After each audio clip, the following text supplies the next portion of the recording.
મારું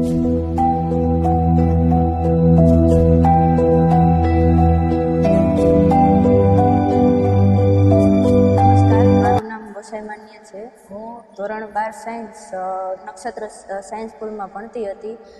JEE advance જે દુનિયાની 2nd નંબરની અને ભારતની 1st નંબરની ટફેસ્ટ એક્ઝામ છે, એમાં મારો ઓલ ઇન્ડિયા રેન્ક 89 આવેલો છે.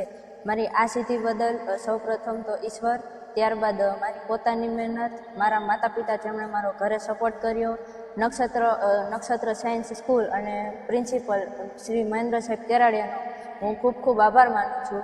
આપણા વડાપ્રધાન શ્રી નરેન્દ્ર સાહેબ મોદી જેમણે બેટી બચાવો બેટી પઢાઓના નારા સાથે દીકરીઓને ભણવા માટે આગળ વધારવા માટે જે પહેલ શરૂ કરી છે, એમાં એમની બેન એક દીકરી તરીકે મેં આ સિદ્ધિ હાંસલ કરી છે. અને બીજા તમામ ગુજરાત રાજ્યની તેમજ ભારત દેશની તમામ બહેનોને હું જણાવવા માગું છું કે તમે પણ આ સિદ્ધિ હાંસલ કરી શકો છો.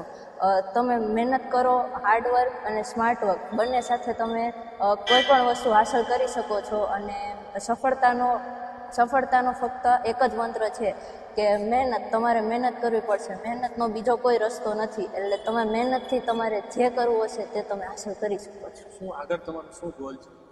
આગળ મારે નેશનલ ડિફેન્સ એકેડમી જોઈન કરવી છે, જેના થ્રુ હું દેશની સેવા કરવા માટે એરફોર્સ પાયલટ વિંગ કમાન્ડર બનવા માગું છું, જેથી દેશની સેવા કરી શકું અને એક ફિમેલ પાયલોટ તરીકે મારા દેશનું નામ આગળ વધે. શું છે એક દીકરી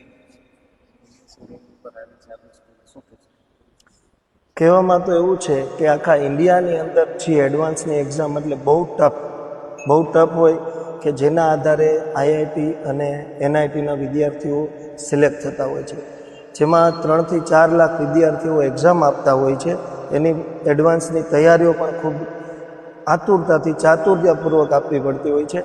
એ લેવલે ભારત તો ઠીક છે, ભારતમાં ગુજરાત અને એમાં પણ રાજકોટ શહેરમાં નક્ષત્ર સ્કૂલની અમારા સંકુલની દીકરી આજે 89 રેન્ક, એટલે કે આખા ઇન્ડિયાની અંદર જો 89મા નંબર ઉપર છે તો એ ગર્વની વાત છે અમારા માટે અને અમારા સંકુલ માટે. ગોસાઈ માન્ય કરીને અમારી દીકરી છે, જે સવારે 8 વાગ્યાથી સાંજના 6 સુધી કન્ટિન્યુ શાળાની અંદર અમારી સાથે જોડાય અને વર્ક કરે છે. થ્રુ આઉટ 2 વર્ષ અઘાટ મહેનત, અથાગ મહેનત અને રાતના 1-1 વાગ્યા સુધીની મહેનત કરી. દીકરીનો સપોર્ટ, એમના મા બાપનો સહકાર અને શાળાનો ત્રણેયનો ત્રિવેણી સંગમ દ્વારા સરસ મજાનું રિઝલ્ટ લાવેલ છે. એ બાબતે આજે અમે અમારી સ્કૂલમાં ઉત્સવનો અનુભવ કરીએ છીએ.